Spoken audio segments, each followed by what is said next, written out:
اس کیونکہ اللہ تعالیٰ نے اسے صلاحیت دی تھی، اچھا انشاء پرداز تھا، لکھنا اچھا آتا تھا، بولتا بھی اچھا تھا. تو ظاہر بات ہے فتنہ وہی شخص پیدا کر سکتا ہے جو باصلاحیت ہو. جس میں کوئی صلاحیت نہیں وہ کیا فتنہ پیدا کرے گا؟ وہ نہ دنیا میں کوئی ترقی کرے گا، نہ دین میں کرے گا، نہ فتنہ انگیزی کر سکے گا. وہ تو جیسا بھی ہے معاملہ عام معمول جو ہے لوگوں کا، جیسی بھیڑ چال چل رہی ویسے چل جائے گا. تو اس فضا میں اصل میں غلام احمد پرویز نے جو ڈیرا لگایا وہ وفات مسیح پر تھا. یہ سب غلط ہے. یہ کہ مسیح زندہ آسمان پر اٹھا لیے گئے کیسے ممکن ہے؟ ممکن ہے یہ کوئی الہونی بات ہے؟ سائنس اس کو مان سکتی ہے؟ وہ تو اصل میں ٹھیک ہے. ان کا کہنا کیا ہے کہ مسیح کو سولی تو چڑھایا گیا تھا لیکن وہ اس پر مرا نہیں، فوت نہیں ہوا، موت واقع نہیں ہوئی. پھر جب اس کو اتار لیا گیا تو وہ زخمی تھا، مجروح تھا، لیکن تھا زندہ. پھر اس کو غار میں رکھ دیا گیا. پھر اس کے جو معتقدین تھے انہوں نے اس کی مرہم پٹی کی، اس کا علاج کیا.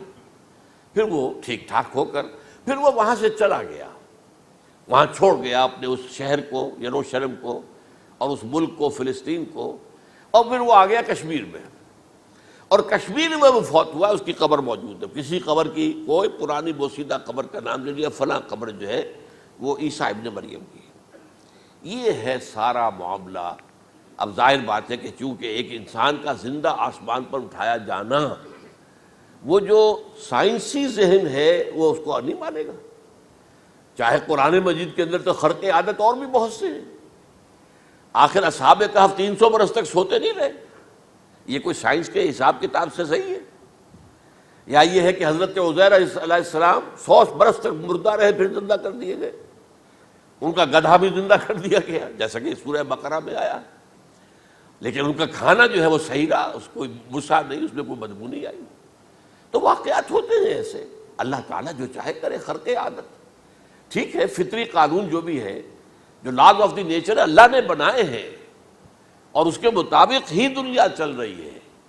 لیکن اللہ تعالیٰ کے ہاتھ ٹوٹ نہیں گئے، بند نہیں ہو گئے، اختیار ختم نہیں ہو گیا. میں کیا کروں؟ میں تو قانون بنا بیٹھا، اب تو میں کچھ نہیں کر سکتا. میں تو قانون بنا چکا ہوں کہ آگ جلاتی ہے. اب اگر ابراہیم کو آگ میں ڈال دیا تو میں تو نہیں بچا سکتا، اس لیے کہ قانون ہے، وہ میرا بنایا ہوا قانون. لیکن ہم یہ سمجھتے ہیں، ہمارا ایمان ہے اللہ تعالیٰ جو ہے وہ قادر مطلق ہے. وہ جب چاہے اپنے ہی بنائے ہوئے کسی قانون کو توڑے.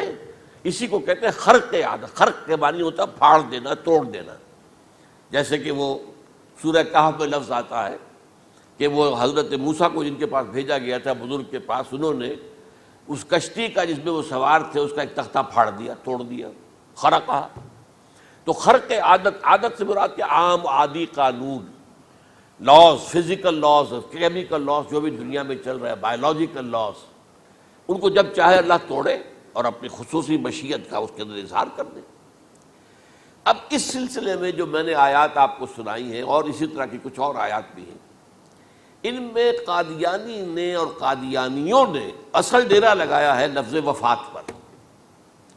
اصل میں یہ لفظ کیا ہے جو لوگ عربی زبان سے واقف نہیں، ان کو بڑی آسانی وفات وفات وفات یہ تو آ گیا. توفیتو، توفیتا، متوفی کا.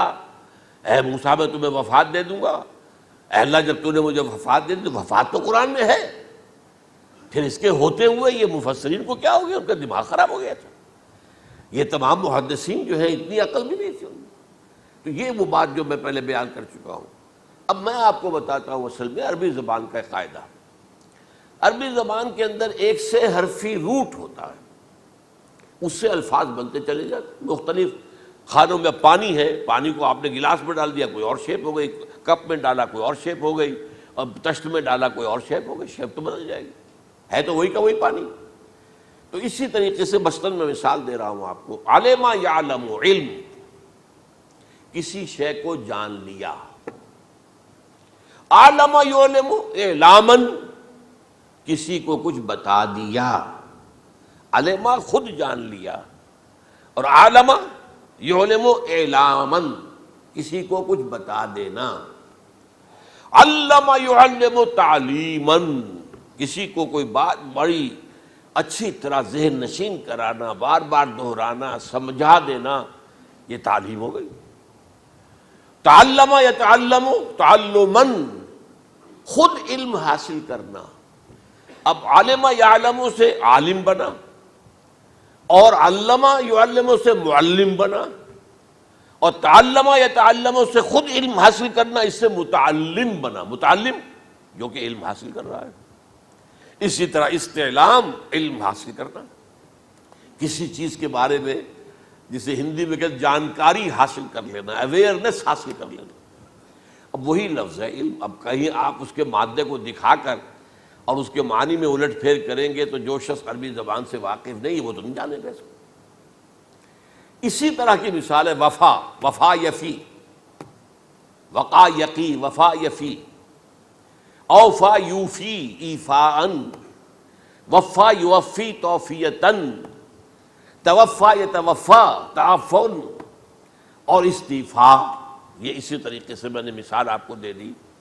وفا یفی کے مادے سے اس مصدر سے کوئی لفظ قرآن میں نہیں آیا، لیکن اردو میں آپ کو معلوم ہے نا بڑا پیارا مصرع ہے، وہ وعدہ ہی کیا جو وفا ہو گیا. بھئی وعدہ وفا کرو، وعدہ پورا کرو. اس کے معنی ہے پورا کر دینا، کسی کو کوئی چیز پوری دے دینا. اور اس کے بعد اوفا یوفی، اس کے معنی بھی وہی ہے، بھرپور. اس سے بنے گا اوفو بعہدی اوف بعہدکم. یہ جو سورہ بقرہ کے 5ویں رکوع میں آیا ہے، یہودیوں تم میرے عہد کو پورا کرو تو میں تمہارے عہد کو پورا کروں گا.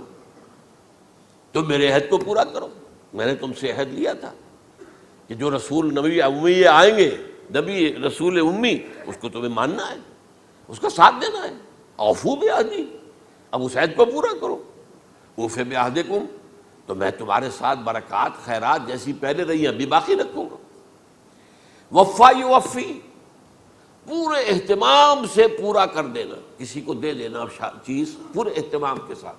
جیسے علم یعلم، پورے اہتمام کے ساتھ درجہ بدرجہ ایک بات ذہن نشین کرنا. یوفی، اس کا جیسے وَإِبْرَاهِيمَ الَّذِي وَفَّى، ذرا اس ابراہیم کا تذکرہ کرو جس نے سارے تقاضے جو اللہ کے تھے پورے کر دیے، بھرپور. جو امتحان آیا اس میں وہ ثابت قدم نکلے. توفا یتوفا، یہ آیا کسی شے کو پورا پورا لے لینا.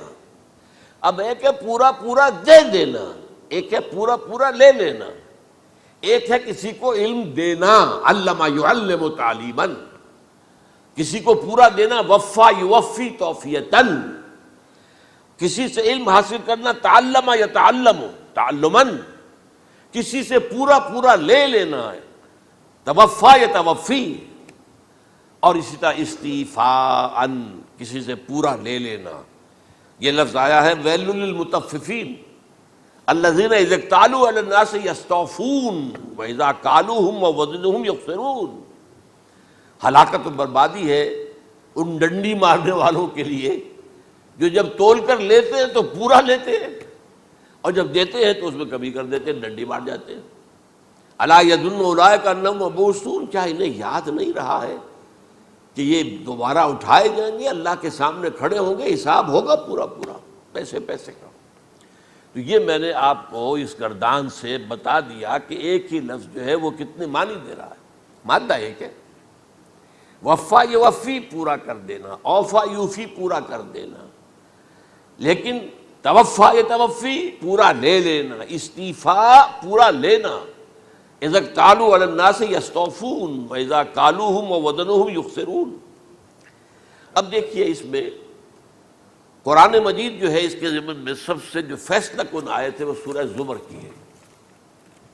اور یہ جو میں نے پچھلی مرتبہ بھی آپ سے کہا تھا، لا یاتیہ الباطل من بین یدیہ ولا من خلفہ، قرآن پر باطل حملہ آور ہو ہی نہیں سکتا، نہ سامنے سے نہ پیچھے سے. اب دیکھیے یہ ساری آیتیں جن میں حضرت مسیح کا ذکر ہے اور وفات کا لفظ جو ہے مختلف صورتوں میں استعمال ہوا ہے، اس میں سورہ زمر جو کہ مکی صورت ہے اس میں ہے وہ کانٹے دار آیت جس سے مسئلہ حل ہوتا ہے. وہ کیا ہے؟ وہ میں نے آپ کو سنائی ہے. اللہ یتوفی الانفس حین موتہا، اللہ قبض کر لیتا ہے، لے لیتا ہے نفس کو اس کی موت کے وقت. واللتی لم تمت فی منامہا، اور جس کے مرنے کا وقت نہیں